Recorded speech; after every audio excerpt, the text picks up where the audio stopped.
Buenos días y bienvenidos a la sesión 110 de los bienes científicos de la Facultad de Ciencias Experimentales. En este mes hemos tenido dos actividades de los bienes científicos seguidas, la del viernes pasado con el director de la ESA, con el director científico de la ESA, y hoy contamos con un ponente que es muy agradable de que esté con nosotros porque fue antiguo alumno de esta facultad, hizo la licenciatura en química y ahora a Ángel lo va a presentar con más detalle nuestro vicedecano de química, Ignacio. Y bueno, es un placer contar con antiguos estudiantes que ahora ya son profesionales de reconocido prestigio, no solo nacional, sino internacionalmente, ¿no? Porque él trabaja en el norte de Noruega. Yo voy a decir Tromsø, aunque él lo va a pronunciar correctamente en noruego, ¿no? Y nada, sin más, pues agradeceros que hayáis acudido a este viernes científico. Es el penúltimo de este curso académico, queda uno el 10 de mayo. Y bueno, a continuación, Ignacio, pues tienes la palabra para que presentes a Ángel como se merece. Pues muchas gracias, Ángel, y que él indica que es de elegido. Gracias. Gracias, Juanjo. Bueno, pues me imprimió el currículum de Ángel y tiene 12 páginas y creo que no me da tiempo a leerla, así que he hecho un pequeñísimo resumen y es lo que os voy a contar. Bueno, pues lo primero, efectivamente, es licenciado en Química por la Universidad de Almería en el año 2003. Luego, fue teniendo distintos puestos profesionales y eso, y al final acabó la tesis doctoral en farmacología y toxicología ya en Noruega, en la Norwegian School of Veterinary and Medicine, eso supongo que está en inglés, en 2011. Y también tiene un certificado de estudios avanzados en radioquímica farmacéutica en la Escuela Politécnica Federal de Zúrich, en Suiza. Trabaja actualmente como jefe de la unidad de ciclotrón y radioquímica en el Centro de Imagen PET del Hospital Universitario del Norte de Noruega, en Tromsø, ahora que él nos diga cómo se pronuncia eso, pues tiene una O de estas que llevan una barra, y allí desarrolla proyectos de investigación, aparte de tratamiento de pacientes, claro, investigación preclínica y clínica relacionados con el desarrollo de nuevos radiotrazadores, al igual que el desarrollo de nuevos radionúclidos que puedan ser utilizados no solo en imagen molecular, sino también como agentes terapéuticos. Está especialmente interesado en temas del sistema nervioso central y patologías neurológicas y psiquiátricas. Trabaja también simultáneamente en la universidad. Ocupa una posición como profesor asociado a tiempo parcial en química nuclear y radioquímica en el Departamento de Química de la UiT, the Arctic University of Norway, también en Tromsø, donde es responsable del curso de máster y de doctorado radioquímica farmacéutica. Da clases también en el grado en neurofarmacología y patofisiología de enfermedades psiquiátricas en los grados tanto de medicina como de farmacia. Y no os quiero entretener más, él nos va a contar cosas interesantes y vamos a atenderlo.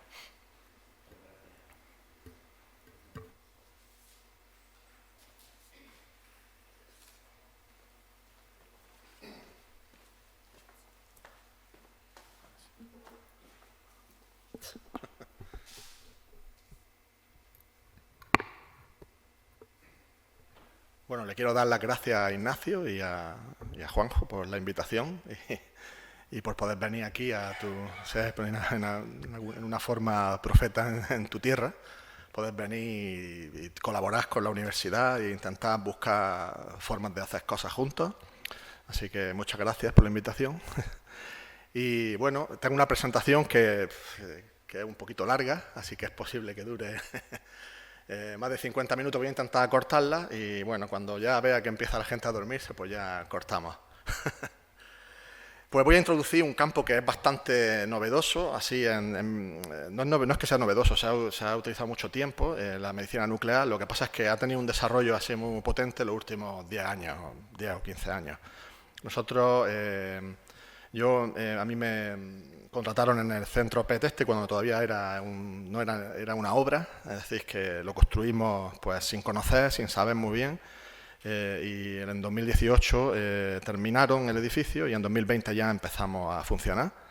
Y bueno, pues me gustaría introducir el campo de la medicina nuclear y especialmente para los químicos, porque es una buena salida para los químicos y ahora mismo hay muchos trabajos dentro de este campo y mucha investigación. Entonces, bueno, pues la aplicación de la química la tengo en inglés porque era mucho trabajo cambiarla al español, así que, bueno, la doy en inglés y yo creo que se puede entender. Entonces, pues eso es la aplicación de la química desde el matraz, ¿no?, a la cama del paciente en muy corto espacio de tiempo. Ahí tenéis el contacto para el que quiera, esté interesado en contactar, si algo, pues... Bueno, pues, ¿qué es lo que yo trabajo, ¿no? La radioquímica farmacéutica, la radiopharmaceutical chemistry. La química radiofarmacéutica es una mezcla de diferentes campos de la ciencia y de la tecnología. Tenemos la química, tenemos la física y la ingeniería, y tenemos la medicina, ¿no? Y dentro de esos campos lo que a nosotros nos interesa es hacemos trazadores que uno le acopla radioactividad para que esa radioactividad pueda ser luego detectada en un escáner, ¿no? Entonces, pues esos compuestos que se utilizan pues tienen que tener una diana terapéutica, una diana en el cuerpo, ¿no?, donde se van a unir para que sea específico. Entonces, bueno, pues tenemos química nuclear y física de partículas, por ejemplo, para producir los radionúclidos, utilizamos física nuclear y lo que es la parte práctica de la física nuclear, es decir, la producción de los isótopos. Y, bueno, la física de partículas, también tenemos bioquímica, farmacología, que sería pues, una especie de la interfase entre la química y la medicina. Fisiología también, conoces cómo funciona el cuerpo, patofisiología, qué es lo que falla cuando hay enfermedad. Y la tecnología médica, pues los escáneres, cómo se hacen, qué tipo de procesos físicos ocurren en los escáneres, eso también es una parte de nuestro trabajo, ¿no? Algunas definiciones que han venido últimamente, que estas definiciones son de 2020, 2021, es decir, que es un campo muy nuevo. Y esto pues sería una definición, sería la radiofarmacia o la química radiofarmacéutica, que es el campo de la farmacia o la química, pues que se encarga de la preparación, la caracterización y la calidad de los compuestos radioactivos que se inyectan en pacientes, ¿no?, en el campo de la medicina nuclear. Y luego tenemos el concepto de lo que es un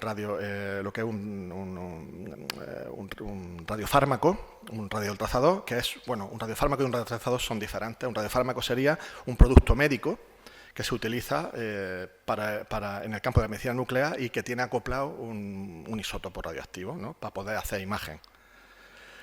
Y, bueno, pues en la farmacopea, ese que es, de una forma, cuando aparecen las cosas en la farmacopea, pues ya son cosas legales y son cosas que se pueden utilizar para pacientes, ¿no? Pues ahí tenemos un capítulo que se dedica solamente a los radiofármacos.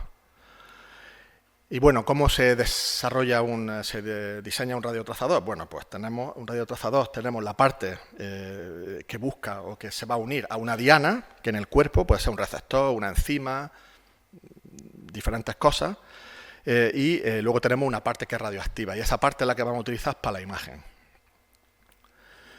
Y bueno, en la medicina, en la imagen molecular, en medicina, pues tenemos dos tipos de técnicas en general, ¿no? Tenemos las técnicas que son de diagnóstico convencional, ¿no?, las que todos conocéis, pues rayos X, los CT, los TAC, que son como un rayo X que da la vuelta al cuerpo y entonces pues se hace una imagen del cuerpo en tridimensional o bidimensional.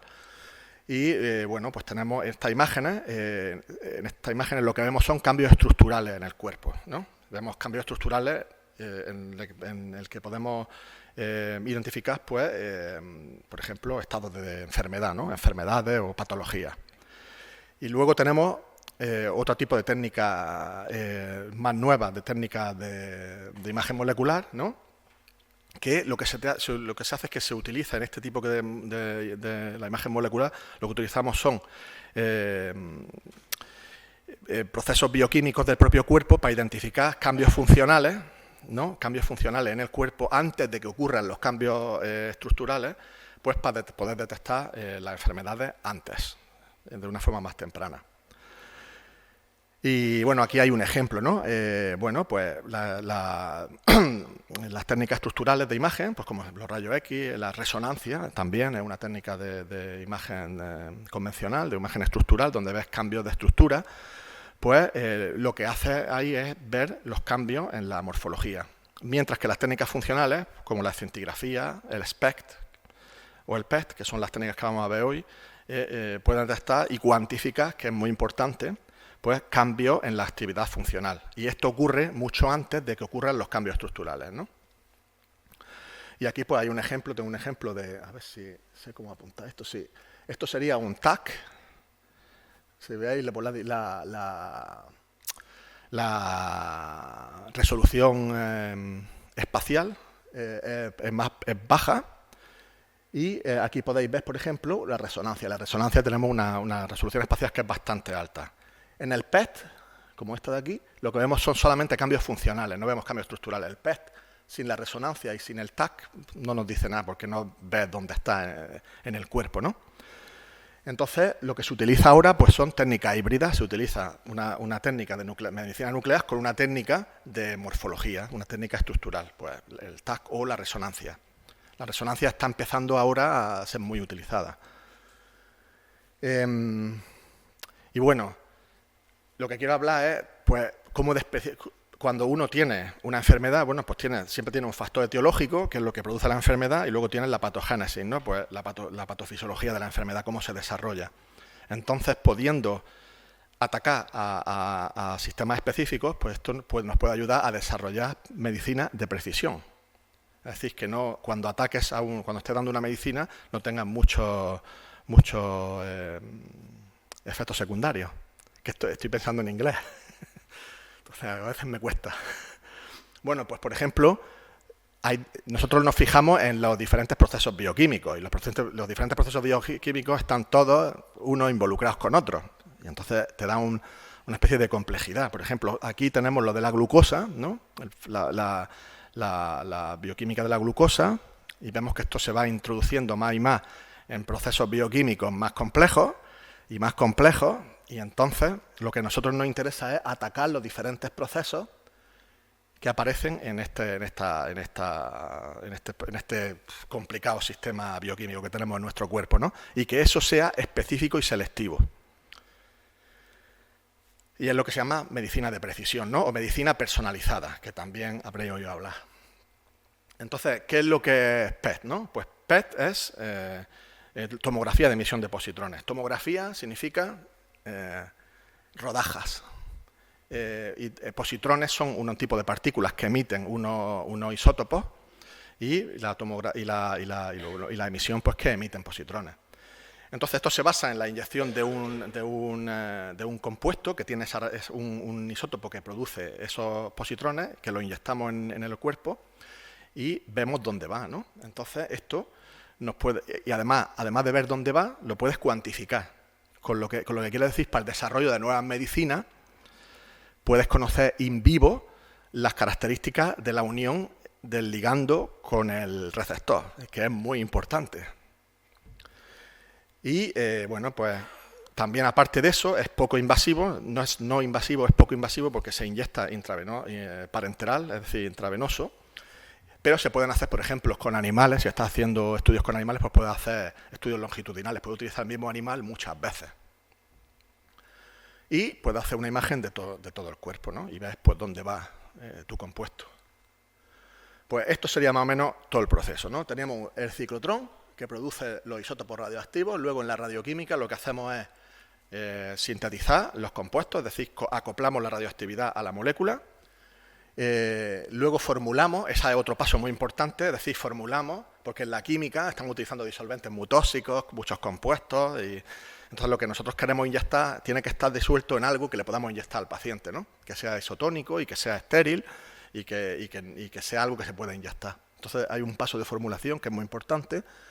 Luego está la imagen PET, donde se hacen las imágenes y también se toman muestras al principio, cuando estás desarrollando un trazador, de la arteria, una muestra de sangre arterial para poder cuantificar el radiotrazador en el cuerpo, ¿no?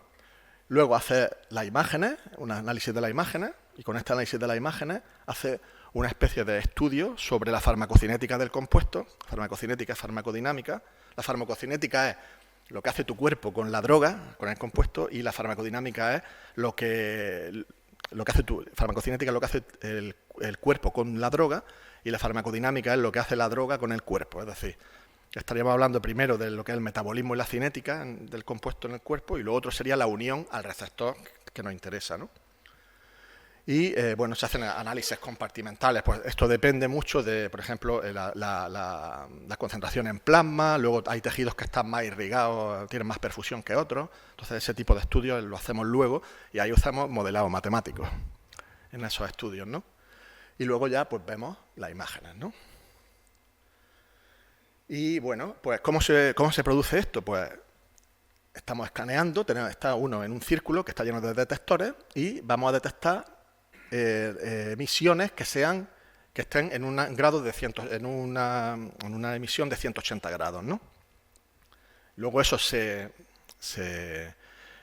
imágenes o esos fenómenos de coincidencia que se detectan en los detectores, eso se hace un procesado matemático y nos producen las imágenes. ¿Qué sería esto? Hacer los sinogramas, ¿no? Todo esto es física. Y bueno, pues esto es más o menos cómo se produce. Si tiene un positrón, ¿no? Un fluoro 18 que emite positrones, es inestable porque tiene más protones que neutrones, entonces va a emitir positrones, ¿no? Entonces, al ser inestable, esto está en el cuerpo nuestro. Luego, emite positrones, y estos positrones, esa emisión de positrones, va a emitir el positrón, y el positrón va a chocar con un electrón del campo. Algunos viajarán una distancia, otros viajarán otra distancia, y se van a anular.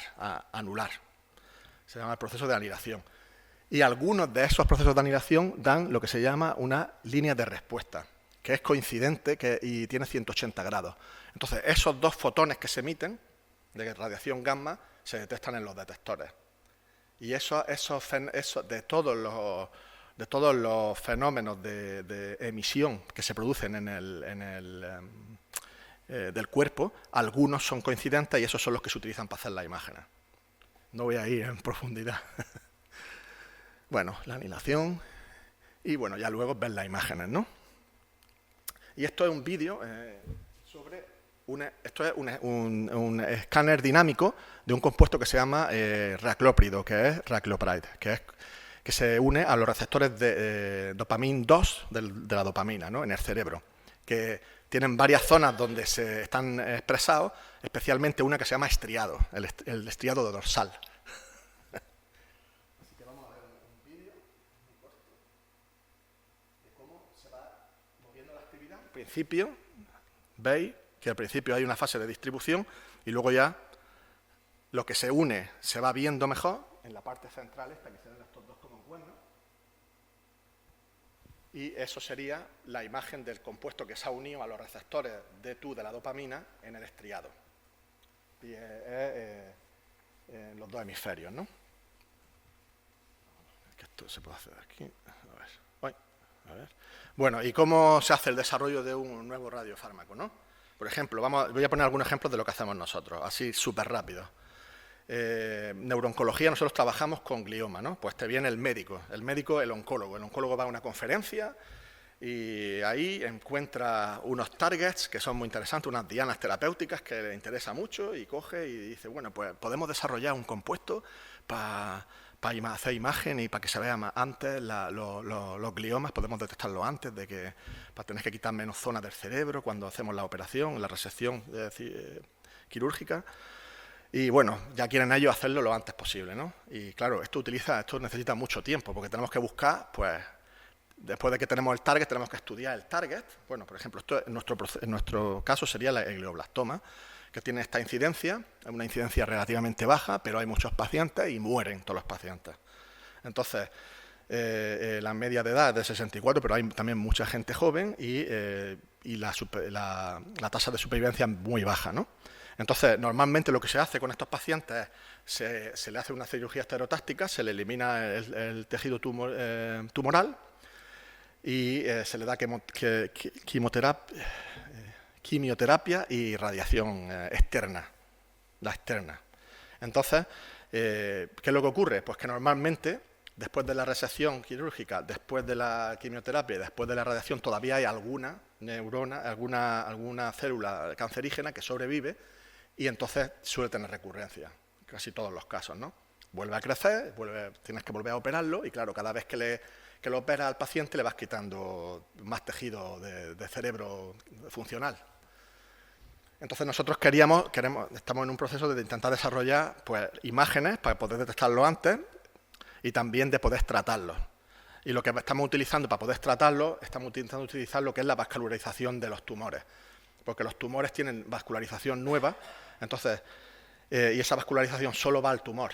Entonces lo que intentamos es desarrollar unos compuestos que podamos utilizar para imagen y al mismo tiempo cambiarle el radioisótopo y ponerle uno en el que tenga, por ejemplo, radiación beta negativa, que esa mata células, o radiación alfa, por ejemplo. Entonces, bueno, ¿cómo se establecen los procesos estos? Pues tenemos un problema médico que no tiene solución y que no encontramos solución y uno quiere buscar pues, una aplicación clínica de los procesos, ¿no? Entonces, lo primero que hacemos es estudiar las dianas, los ligandos, qué dianas son importantes para este tipo de enfermedad, qué ligandos se pueden hacer. Luego hacemos muchas síntesis para hacer análogos y hacer estudios sobre si tiene un ligando que funciona, cómo le pueden mejorar la afinidad para el receptor. Pues cambiar la estructura y hacer un estudio de estructura-actividad. Luego tienes que hacer la síntesis de los precursores para marcarlos radioactivamente. Luego tienes que hacer el marcaje radioactivo y bueno, estudiar las propiedades físico-químicas para poder formularlo. Luego pues, estudiamos la cinética, ¿no? Y cómo se unen estos compuestos al receptor. Y luego pues, vemos lo que es la farmacocinética completa en el cuerpo y hacemos imagen preclínica con animales y dosimetría, que la dosimetría lo que hace es estudiar si tienes un tejido enfermo y le estás aplicando un compuesto, un radiofármaco con un determinado radionúclido, qué efecto tiene ese radionúclido no solamente en la parte enferma, pero también en los tejidos sanos, ¿no? Si le está dañando, por ejemplo, los riñones, por ejemplo, por radioactividad. Bueno, y ya pues intentar llegar a una aplicación clínica. Y esto sería, bueno, pues tener lo que se llama la investigación translacional y sobre todo la medicina de precisión y personalizada, ¿no? Para cada paciente. Bueno, y aquí una definición de lo que es los componentes de un radiofármaco. Ya he dicho lo que es, ¿no? Y entonces pues tenemos la parte radioactiva que va a emitir la radiación que se utiliza para diagnosis y para tratamiento y la parte química, ¿no? La parte biológica que se va a unir al receptor que nos interesa. Entonces, ¿cuáles son las propiedades que nos interesan? ¿Qué es lo que queremos? Nosotros, por ejemplo, para imagen, por ejemplo, si es el sistema nervioso, queremos contraste. El mejor contraste. Para tener el mejor contraste posible en las imágenes necesitamos que la unión sea selectiva, que se una selectivamente a ese receptor, y aparte tiene que ser muy potente, tiene que tener una afinidad muy alta para poder tener muy poca concentración, porque claro, no queremos inyectar una masa grande de compuestos, porque los radiotrazadores son trazadores. Las concentraciones que se inyectan son microgramos o nanogramos. Es decir, no queremos que haya un efecto farmacológico del compuesto en sí. Solamente queremos poder ver las imágenes. Entonces, pues, esto que llegue a la buena bioavailabilidad o bioavailability, que sea... sí, eso, es que no sé cómo decirlo. Biodisponible, que sea biodisponible, es decir, que llegue, en definitiva, que llegue al sitio donde tú quieres que llegue y que llegue intacto. Que sea muy selectivo para el target tuyo y que haya poco off-target, se llama binding, que es que se una a receptores que no son el receptor que te interesa a ti, que sea seguro desde la parte toxicológica y que sea fácil de producir, porque la radioquímica es química fácil, no puede ser química complicada. Porque lo máximo de tiempo que tenemos es 1 hora para producir, aislar y hacerlo todo. Luego también pues que sea estable, ¿no? El tiempo que lo utiliza, que sea estable y también que sea lo más estable posible in vivo, en el cuerpo. Y bueno, eso también que podamos, el contraste, que podamos ver la diferencia entre el tejido que no tiene el receptor que tú estás interesado o la enzima y el tejido que sí lo tiene y que esté concentrado en la región de interés, ¿no? bueno, que también se utiliza mucho para la cuantificación. La cuantificación nos va a ayudar a conocer pues, valores muy importantes de la interacción receptor-ligando, que no es en una probeta, no es in vitro, es in vivo, es real. Es decir, calculamos el número de receptores que están disponibles y cómo se une la potencia, la constante de unión al receptor, etcétera. Entonces es muy interesante. Y bueno, ¿cómo se hace esto? Pues busca una diana que te interese. Eso se suele hacer se puede utilizar, por ejemplo, técnicas de proteómica, técnicas de metabolómica para intentar buscar cosas, da igual, pues cosas biológicas que estén o súper expresadas o infraexpresadas en el tejido donde tú estás estudiando, ¿no? en tu proceso. Luego eso se hace en laboratorios de biología, ¿no? Luego los ligandos específicos, que se hacen en los laboratorios químicos. Luego la parte de la radioquímica, el marcaje, que se hace en los laboratorios de radioquímica.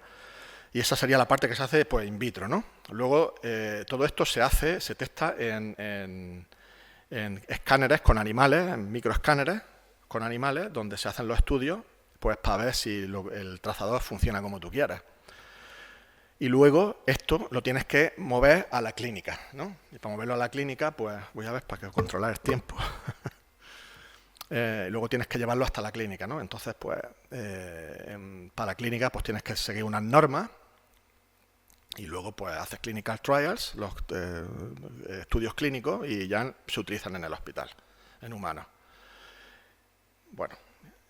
La caracterización hay que caracterizarlo biológicamente y hay que caracterizarlo también químicamente, ¿no? Por ejemplo, en nuestro caso, voy a poner algunos ejemplos de lo que hacemos nosotros, ¿no? Pues eso, nosotros empezamos a buscar mucha información sobre los receptores que nos utiliza. En este caso, estamos muy interesados en el receptor, un receptor que se llama EGFR, el factor de crecimiento epitelial. Y lo estudiamos, vemos la información, vemos que se sobreexpresa en nuestra enfermedad, por ejemplo, en nuestro cáncer. Y luego, pues, intentamos estudiar bien lo que es la traducción de señales en la célula, ¿no? Para conocer bien dónde vamos a hacer el targeting, dónde queremos la diana. Y para eso, pues, estudiamos todos los procesos biológicos de ese receptor. Y, bueno, por ejemplo, en nuestro caso estamos interesados en que la fosforilización del ATP que se produce aquí pues se bloquee para que no haya, porque este receptor lo que hace es ayudar a las células cancerígenas a mantenerse vivas, proliferar, a la angiogénesis, es decir, que se produzca nueva vascularización y entonces pues lo que queremos es que eso no ocurra y entonces intentamos bloquearlo, ¿no? Pero lo intentamos bloquear solamente para ver, no para tratar. Otra gente desarrolla compuestos para tratar. Y luego, bueno, pues miramos los que hay publicados. Vemos, por ejemplo, aquí tenemos diferentes que ya se utilizan en la clínica. Genitinib y erlotinib se utilizan. Y, bueno, hay nuevos, que es nueva estructura.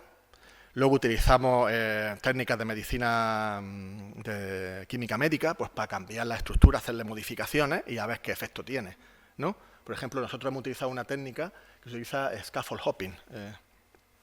Y, bueno, pues están las estructuras generales y nosotros estamos interesados en las tienopirimidinas, ¿no? Entonces, lo que hemos hecho es intentar trabajar con esa estructura, con ese esqueleto, y bueno, empezamos a desarrollar síntesis de compuestos, análogos, más análogos, muchos análogos, y todo eso pues se va testeando. Pues los probamos, cambiamos la estructura en diferentes sitios para ver, por ejemplo, si depende de lo que queramos.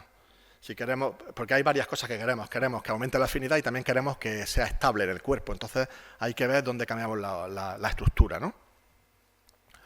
Y bueno, pues así buscando, al final, pues sacamos esta estructura que tiene una potencia, una afinidad bastante alta en el rango nanomolar bajo. Y bueno, pues la sintetizamos el precursor, en este caso es el análogo que tiene un grupo hidroxilo, y sintetizamos también lo que es el estándar, ¿no? que es el compuesto que vamos a utilizar luego para saber que lo que estamos produciendo es nuestro compuesto, para identificación, para el control de calidad. Y entonces luego ahí le vamos a acoplar la radioactividad a partir en el hidroxilado este, ¿no? Esto es para los químicos es una síntesis de Williamson súper sencilla. Pues eso se utiliza un sistema que es todo automático y que está dentro de unas cosas que se llamamos células calientes que están cubiertas de plomo, ¿no? Entonces todo se controla a distancia con un software y hacemos un programa. En ese programa, entonces aquí también hay procesos de química de procesos, ¿no? Pues sería la parte de ingeniería química. Aquí pues estudiamos, cuándo tenemos que abrir esta válvula, cuándo cerramos esta válvula, dónde mudamos esto, dónde hacemos lo otro. Pues aquí se hace el proceso de síntesis. Y pues en este caso, este es el proceso de síntesis, utilizamos la base, así extraemos el protón y luego producimos, en realidad nosotros del ciclotrón obtenemos CO2, entonces hay que transformarlo en algo que podamos utilizar. Pues en este caso utilizamos yoduro de metilo, otras veces hacemos otros derivados. Y aquí pues se produce un ataque nucleofílico y nos da nuestro compuesto. Y hay algunas cosas que en este campo nuestro de la radioquímica tenemos que medir, que es cuánto de la radioactividad que mandamos al reactor se transforma en el compuesto nuestro, lo más importante de todo es la actividad molar. La actividad molar es cuánto es decir, la actividad molar sería cuánto de lo que es radioactivo hay con respecto a lo que no es radioactivo, porque también se forma no radioactivo, porque el CO2 está en todos sitios, entonces cuando producimos el yoduro de metilo también entra CO2 que no es radioactivo, y ese produce yoduro de metilo que no es radioactivo, y entonces ese nos da el compuesto frío. Y entonces luego hacemos cromatografía preparativa, especie de cromatografía preparativa, aislamos nuestro compuesto, ahí tenemos nuestro precursor, solemos utilizar cantidades muy pequeñas, 1 miligramo, máximo 2 miligramos, 5 miligramos. Y ahí está nuestro compuesto. Cogemos la fracción y de ahí ya lo formulamos. Y luego hacemos el control de calidad. Con el estándar que hemos fabricado, que hemos hecho, pues vemos, este sería el estándar y este sería nuestro compuesto, y vemos pues que nuestro compuesto es el que nosotros decimos que tenemos. Y vemos, por ejemplo, que algunas veces tiene un poquito del precursor, porque es muy difícil eliminarlo todo. Y bueno, carbono 11 es la técnica que a mí me interesa más porque es muy útil para el cerebro, ¿no? Para estudiar el cerebro. Lo que pasa es que el tiempo de vida media es de 20 minutos, entonces toda la química es súper rápida. Máximo tiempo son 3 vidas medias y serían 1 hora. Normalmente tienes que intentar tenerlo en 40 minutos máximo. Porque, por ejemplo, si vas a hacer metabolitos, pues necesitas prepararlo, inyectarlo, que lo maten al animal, cogerle la sangre y los tejidos y que te lo manden a ti, para que tú lo analices. Entonces todo eso es mucho tiempo y no lo detectas luego, porque la radioactividad ha desaparecido. Entonces es una carrera contra el reloj. Y esto es cómo producimos, esta es la reacción nuclear que nosotros utilizamos para producir carbono, es decir, utilizamos nitrógeno normal, gas nitrógeno, lo bombardeamos con protones y se emite una partícula alfa, una partícula de helio y se produce carbono 11. Entonces, dependiendo de la mezcla de gases que utilicemos, pues nos va a dar CO2 o nos va a dar metano. Entonces, en este caso, por ejemplo, aquí tenemos metano. Para la producción de metano utilizamos una mezcla de nitrógeno con hidrógeno y luego esto lo convertimos en yoduro de metilo. Bueno, pues con yodo a 720 grados y lo producimos yoduro de metilo. Si necesitan más potencia, algo más reactivo, pues podemos utilizar triflato de metilo, por ejemplo, también lo podemos convertir. Utilizamos triflato de plata y lo convertimos a triflato de metilo. Y esto es lo que utilizamos como sintón, ¿no? Para la síntesis radiactivo. Y esto lo utilizamos para metilaciones. Hay otro tipo de reacciones, que no puedo hablar de ellas, pero que hay muchos tipos. Pero esta es la más común. Entonces, también hay CO, por ejemplo, puedes producir, muy, muy bueno, porque tiene una química bastante rica, puede hacer un montón de cosas, urea, un montón de reacciones. Luego también cianuro, metanol, que también se puede utilizar. Y, hay diferentes sintones que podemos utilizar. Y bueno, ¿cómo se produce esto? Pues este es el módulo que tenemos, ¿no? Que está dentro de... Nosotros no tenemos acceso, lo preparamos y si sale algo mal ya lo pierdes la síntesis. Y la síntesis cuesta un pastón porque hay que utilizar el ciclotrón. El ciclotrón, cada operación cuesta un montón de dinero y es caro. Entonces, tenemos una parte donde generamos lo que es los sintones, ¿no? Esa sería esa parte pequeña. Ahí todo pasa en tipo gaseoso. Luego tenemos otra parte donde hacemos la reacción. Ahí mandamos el sintón y tenemos el precursor ahí abajo y entonces lo hacemos reaccionar. Ese sería el reactor nuestro. Luego tenemos unos viales ahí que si, por ejemplo, tienes que proteger el precursor para que no haya reacciones, si tienes amina o hidroxilo y quieres protegerlos, pues tienes que desprotegerlos y luego también tienes que ajustar el pH para poder continuar. Por eso lo utilizamos esos viales. Y luego pues tenemos una zona donde purificamos y luego formulamos, que sería esa zona final ahí. Nosotros utilizamos mucho la extracción en fase sólido, eso es nuestra técnica más importante, más que la cromatografía preparativa. Y, por ejemplo, en nuestros resultados, aquí tenemos la biodistribución, vemos una cosa muy interesante y es que cruza la barrera hematoencefálica, interesante ya, solamente porque la cruce, porque es difícil encontrar compuestos que la crucen. Ya sabemos que la cruzan. Ahora, no sabemos, bueno, sí sabemos, pero en este momento no estamos seguros si es el compuesto o son el compuesto y metabolitos o son metabolitos. Eso no lo sabemos todavía. Y vemos que se elimina, si ves la distribución en el hígado y la distribución en el riñón, es que se elimina a través del riñón. Entonces, con esto vemos dónde va el trazador. Y luego, por ejemplo, esto es un modelo ectópico del tumor, es decir, que tú le inyectas el tumor subcutáneo a un animal para que crezca, que no es el tumor no corresponde a la zona donde inyecta el tumor, ¿no? Entonces, en este modelo nos ha funcionado bastante bien. Y si vemos, estos son imágenes estáticas después de una hora, pero aquí lo que tenemos es lo que es los resultados o la cuantificación del radiotrazador a partir del tiempo. Y ahí podemos ver que tenemos mucha más captación, ese es el nombre, en el tumor que en los tejidos, en otros tejidos, ¿no? Y bueno, ahora el siguiente paso es hacer cirugía estereotáctica, donde vamos a inyectar las células de glioblastoma en el cerebro del animal, ¿no? Entonces, pues preparamos las células, que se parecen así. Nosotros estamos utilizando esta línea celular, pero también utilizamos tejidos de pacientes, donde se hacen cultivos de células y esas son células primarias de pacientes, que también se van a inyectar. Pero eso se hace en animales que estén inmunodeprimidos para que no te maten a las células en el momento. Y bueno, se hace su cirugía estereotáctica, se inyecta, los animales luego los coses, le pone, le cierran la herida y sobreviven, no tienen ningún problema. Esto se utiliza un montón. Fernando lo puede decir.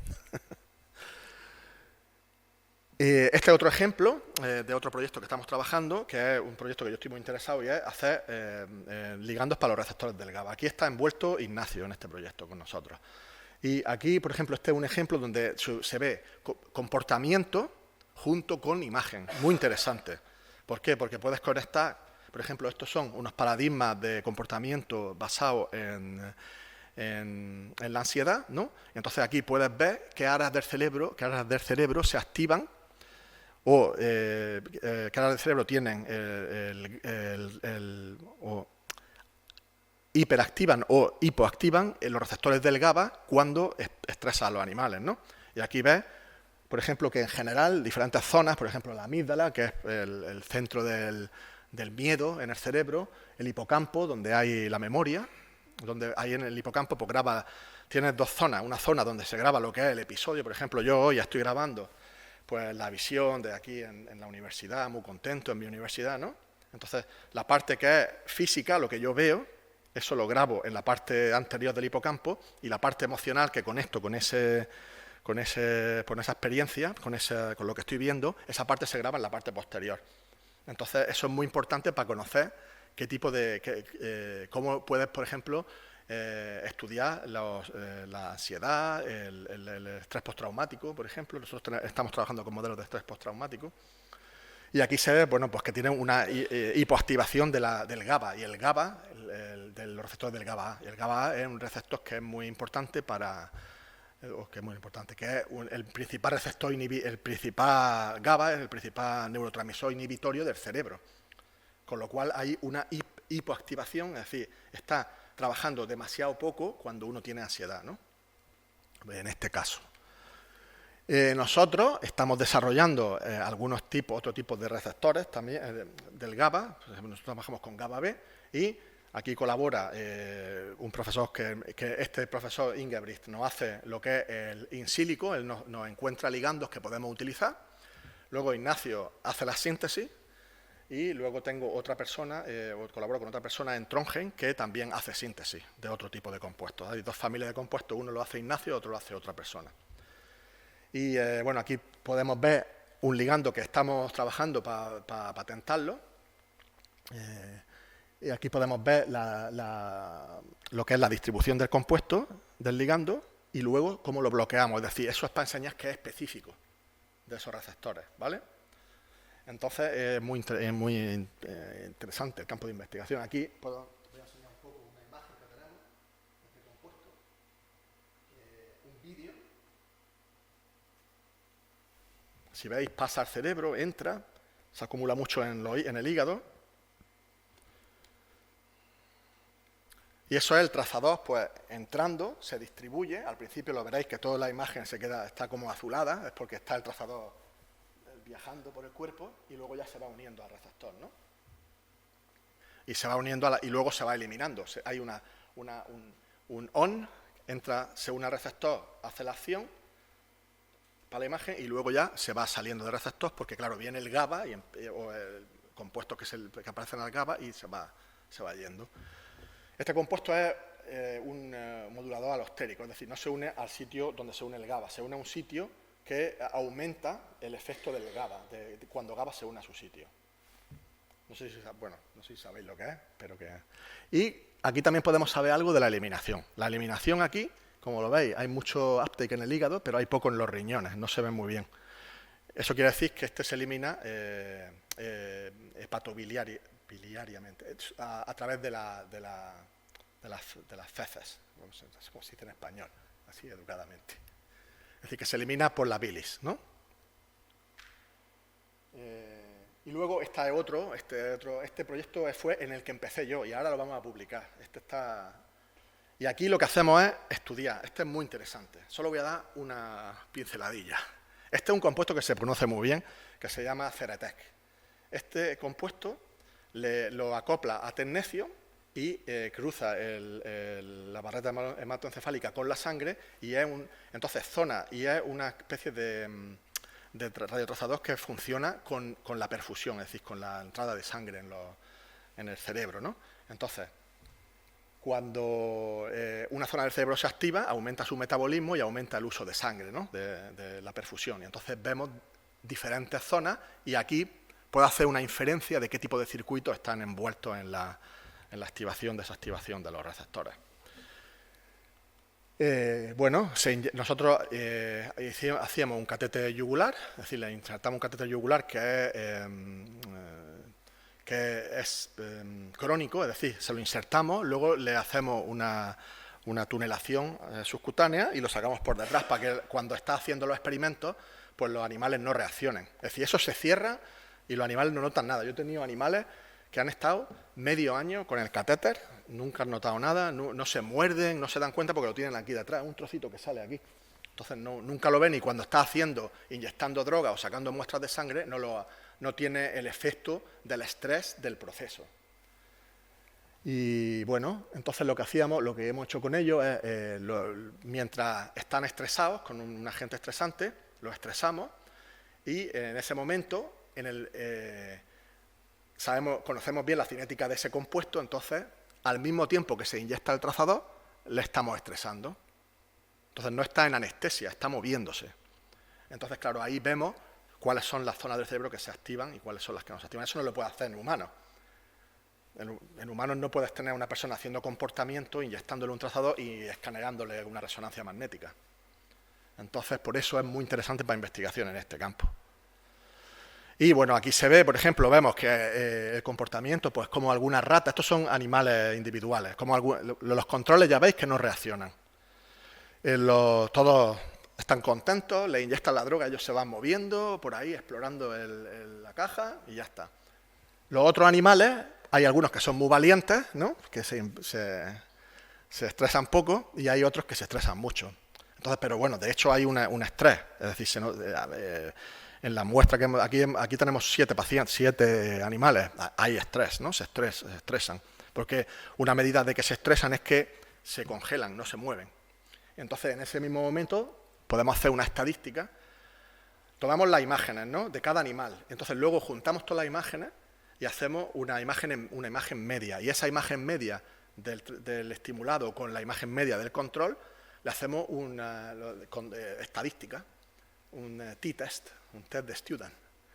Y entonces vemos qué zonas tienen más captación que otras zonas.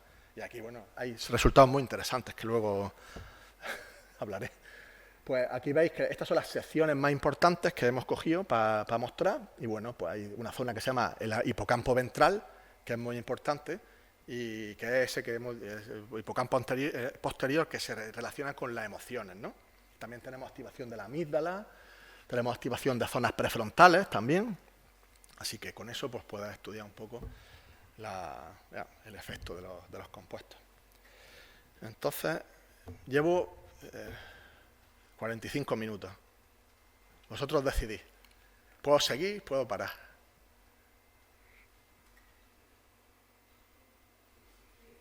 ¿Un poco más? Vale. Pues nada. Entonces, ahora vamos a ver, este es el caballo de trabajo de la medicina nuclear, la fluorodeoxiglucosa, ¿no? Este compuesto se utiliza para un montón de cosas porque es un trazador que es un trazador metabólico, ¿no? Es decir, que está relacionado pues con el metabolismo de las células. Y bueno, pues hay que hacer radiofluorinizaciones. Entonces, el flúor es muy interesante porque tiene el mejor rango de trabajo con respecto a la imagen. ¿Por qué? Porque el viaje que hace, contra más cerca viajen los positrones del tejido donde está unido y se anilen con los electrones, contra más cerca pase ese proceso, mejor resolución espacial tiene. Entonces puedes tener más exactitud dónde está situado el compuesto, la captación, ¿no? Pues el flúor es el mejor. Entonces, claro, nos interesa siempre todo lo que hacemos con carbono, pues intentar moverlo al flúor, ¿no? Hay un montón de ejemplos que se utilizan en la clínica, ahí hay algunos, ¿no? Y es muy específico para este proceso.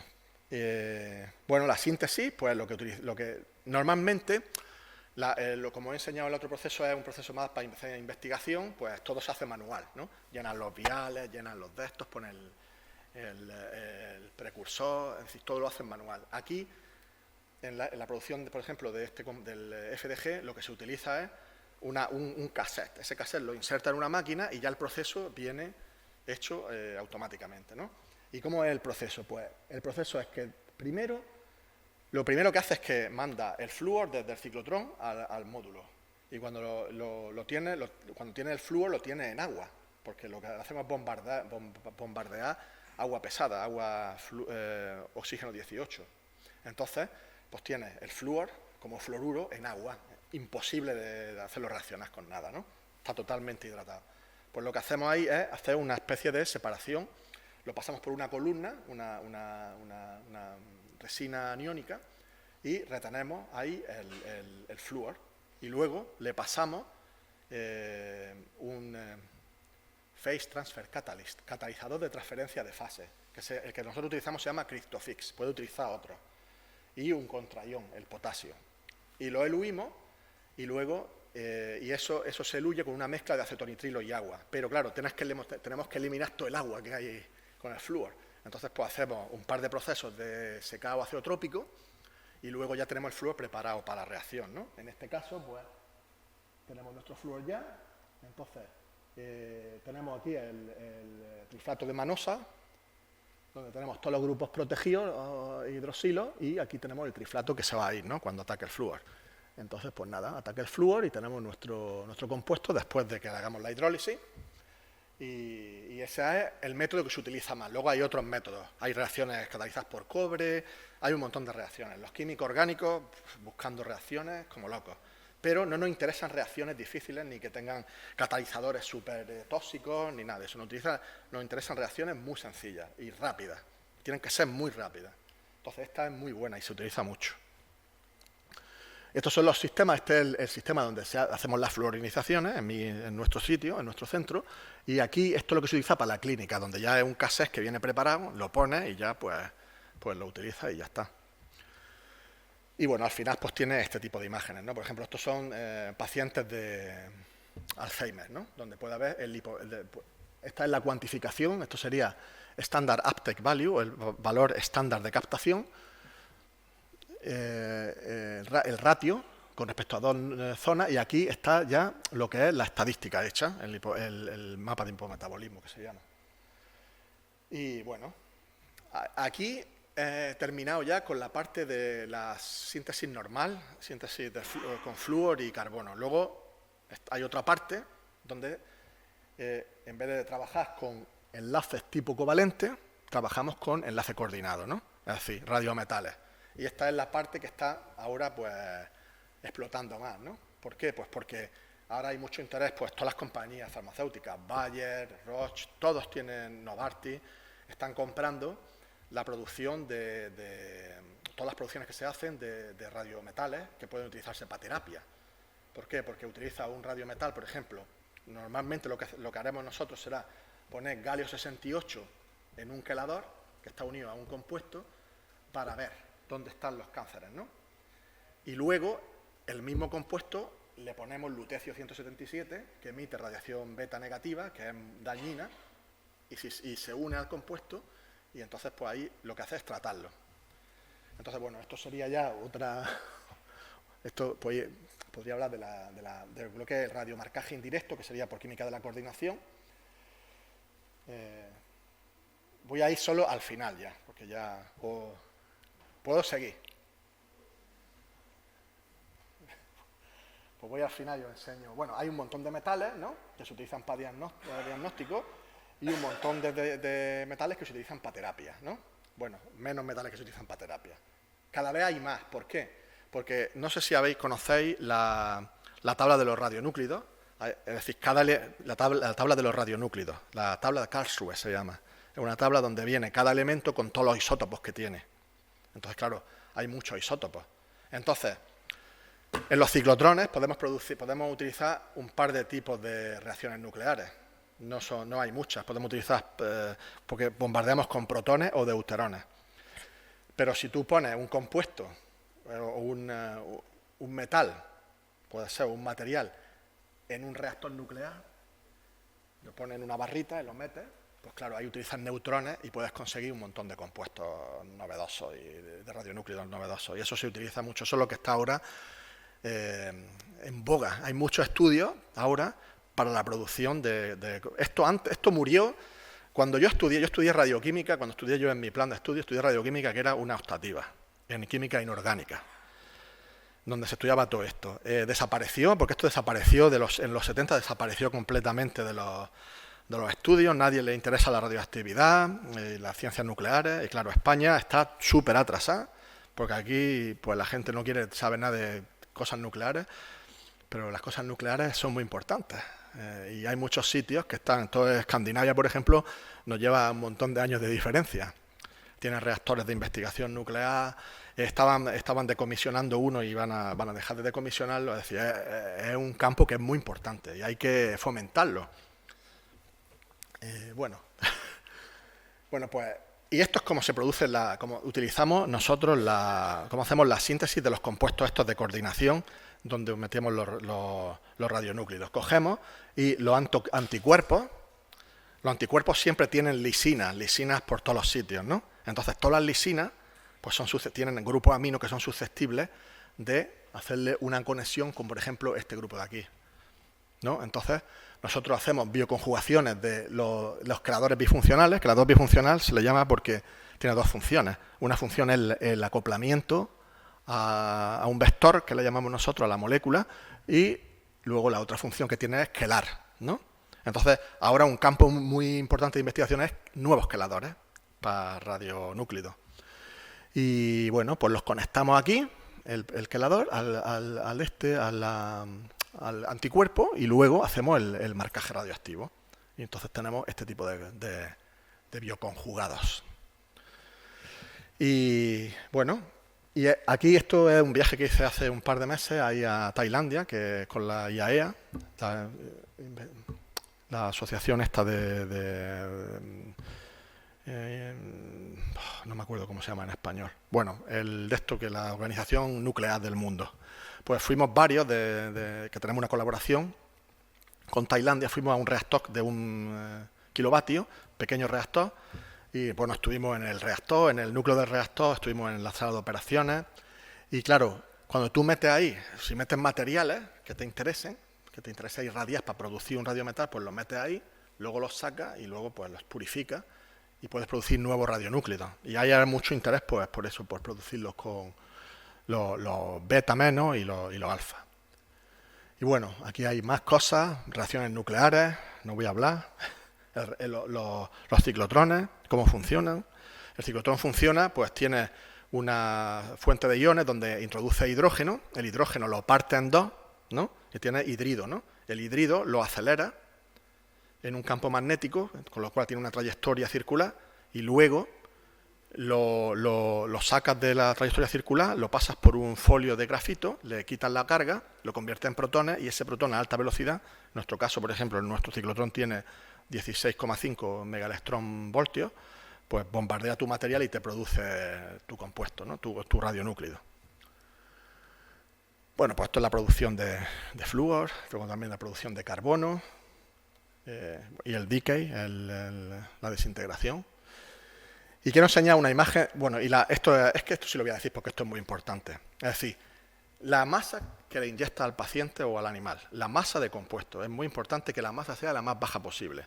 Y para eso, pues tienes que intentar lo máximo posible tener tus líneas donde envías los radionúclidos al ciclotrón, al módulo, los tienes que tener las más limpias posibles y tener los mínimos procesos posibles, mínimo número de válvulas, mínimo número todo tiene flúor, por ejemplo, todas las líneas, todo lo plástico, todo tiene flúor. Entonces, pues claro, hay flúor y hay CO2 alrededor en el aire. Entonces, pues cada proceso que interrumpa la línea directa del ciclotrón al módulo introduce masa, ¿no?, en nuestro compuesto final. Eso no lo queremos. Queremos una actividad molar lo más alta posible para que nuestro contraste en la imagen sea el mejor. Y luego quería enseñar una imagen de... Bueno, es que hay un montón de cosas. A ver, quiero enseñar esta imagen, que es súper interesante. Es del 2014, así que ya ha pasado tiempo. Bueno, pues esto es un paciente, ¿no?, que tratado se le hace una imagen con PSMA, bueno, tratado luego con lutecio, ¿no? Entonces, este paciente tiene un montón de metástasis. Tiene un cáncer de estómago y aparte está todo lleno de metástasis. Todo eso negro que se ve son metástasis. Entonces, pues con galio PSMA vemos, ¿no?, la imagen, y luego pues se le da lutecio. Se le dieron 2 tratamientos con lutecio, que emite radiación beta negativa, y se empeoró incluso, ¿no? Bueno, pues entonces, en ese momento, esto se hizo en Heidelberg. Entonces, en ese momento, como veis, ya está totalmente invadido, se le hizo un tratamiento de investigación clínica, que era utilizar actinio 225. El actinio 225 tiene 4 transiciones alfa. Y aparte de las 4 transiciones alfa, tiene una cosa que se llama recoil, energía recoil energy, que no sé cómo traducirlo.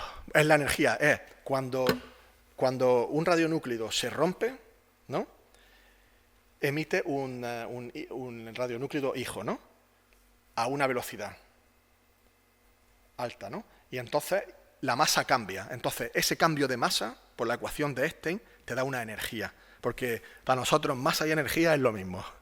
Entonces, esa energía es altísima.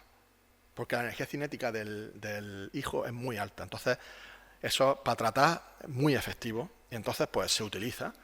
Se está empezando. Ahora mismo hay un montón de investigación en este campo. Ahora lo que se está intentando hacer es queladores que quelen al actinio sin que destruya la molécula, el actinio, por radiólisis, ¿no? Entonces aquí vemos que tiene 2 tratamientos de PSMA y aquí están, esto es el marcador del PSA, el PSA, este es el marcador del cáncer de próstata. Aquí veis que aquí tenía 294, se multiplica por 2 y luego con los 2 tratamientos de actinio baja a 3,5. Y un tratamiento más le quita todas las metástasis. El uptake que se ve es uptake normal del PSMA, porque el PSMA se expresa en los riñones, se expresa en el hígado.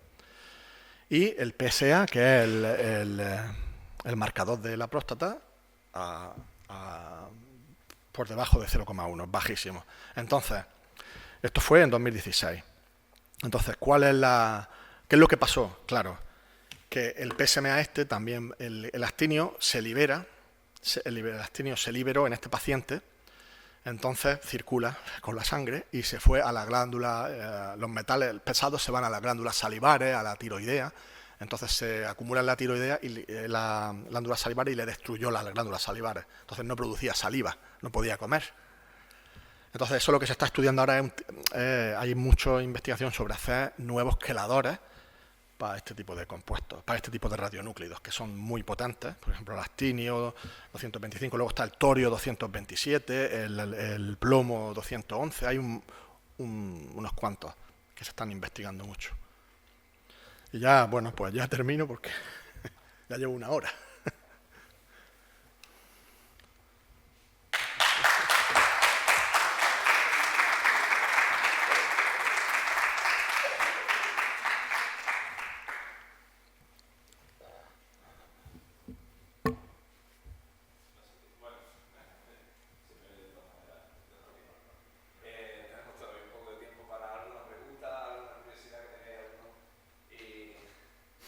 No, nada. Se nota que lo ¿Alguien tiene alguna curiosidad que se haya quedado? Sí, Antonio. Antonio. Es que no sé cómo funciona. A ver, ¿funciona? Sí, sí. Bueno, Ángel, enhorabuena por la presentación. Gracias. Como no soy experto en tu campo, estoy, como se dice, alucinando por lo que nos has contado. Yo he visto de pasada, aquí en la parte final, cuando has empezado a hablar de los queladores y...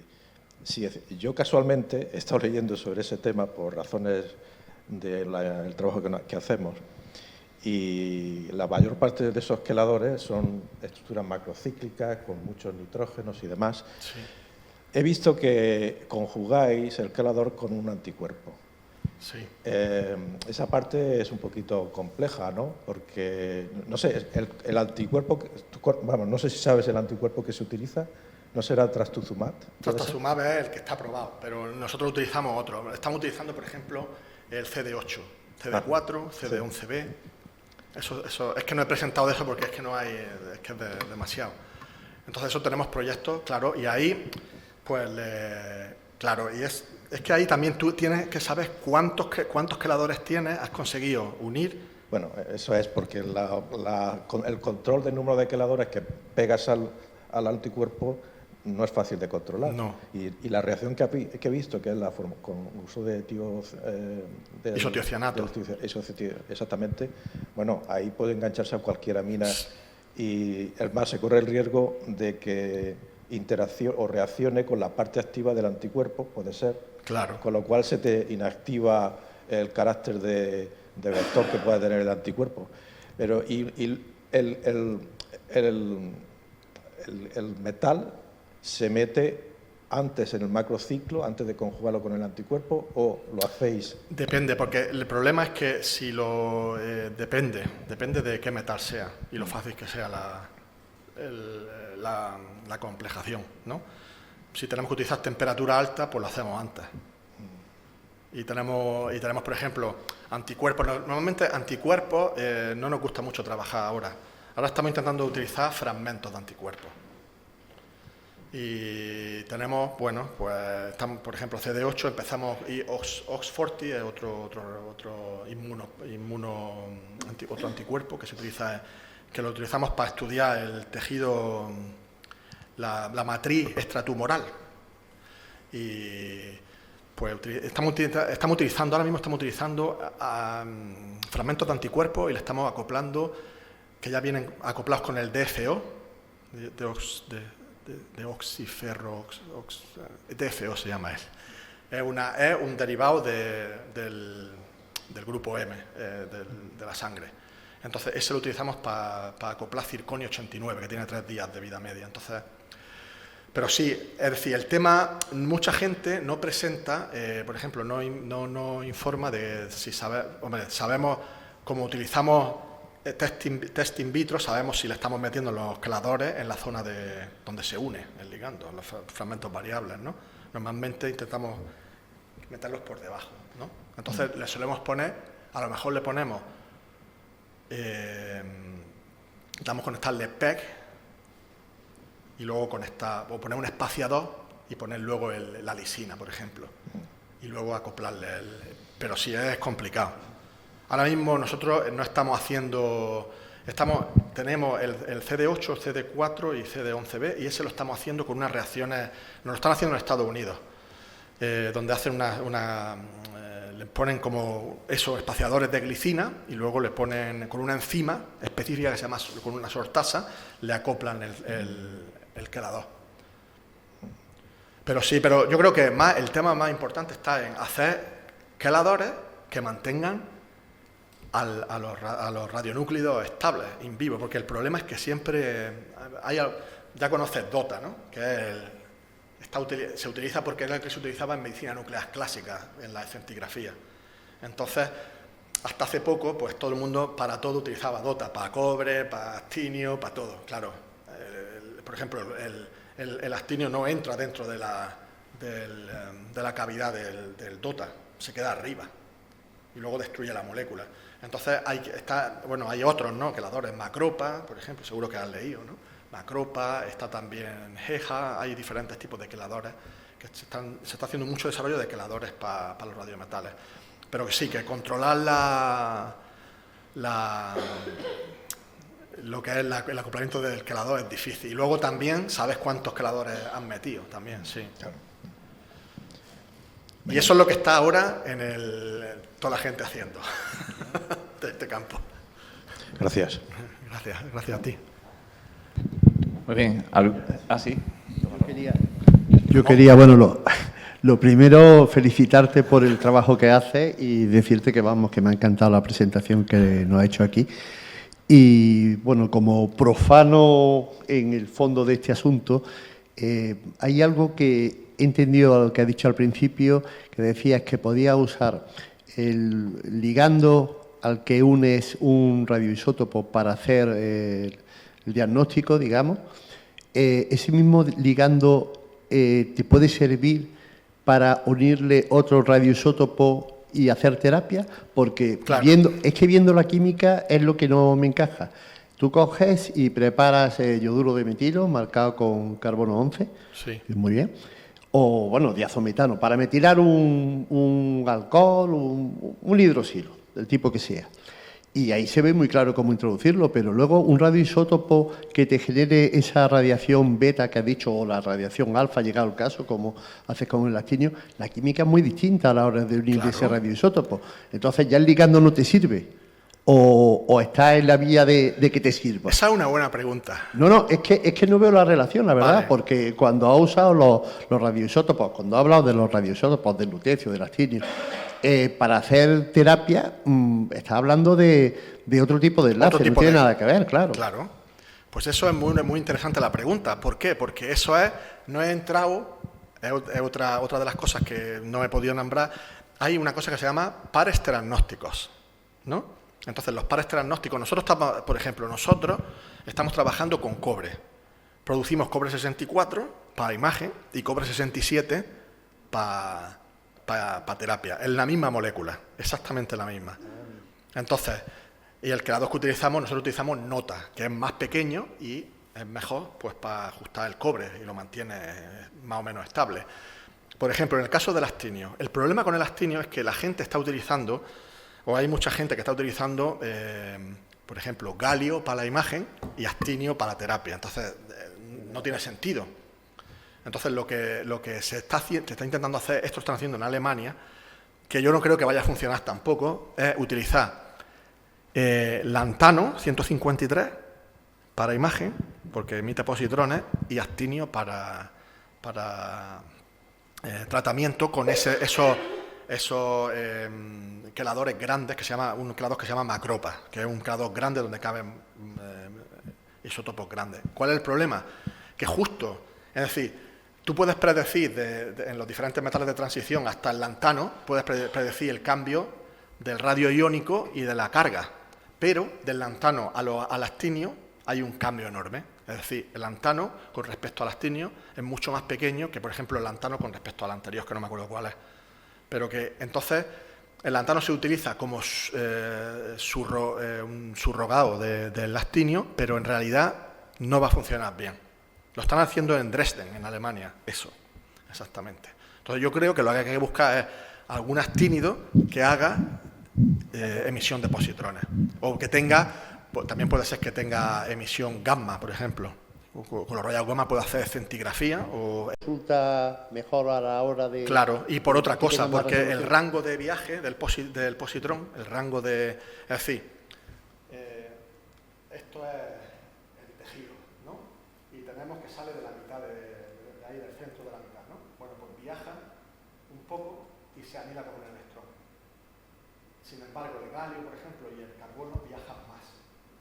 Entonces las imágenes son como más... Pero eso es algo que no resulta intuitivo. Es decir, tú piensas en un positrón y dices, el positrón, en teoría, por lo menos para el profano, él mismo venga del carbono 11, venga del fluoro 18, es la antipartícula del electrón, pues para allá que va. Es decir, no te lo imaginas, porque lleva más energía asociada. Claro. Vale, ¿qué es lo que has dicho antes? El electrón, sí, la energía es mucho más a la del... Bueno, pues creo que hemos llegado al límite del tiempo, Ángel. Muchas gracias por venir y sigue así. Nosotros.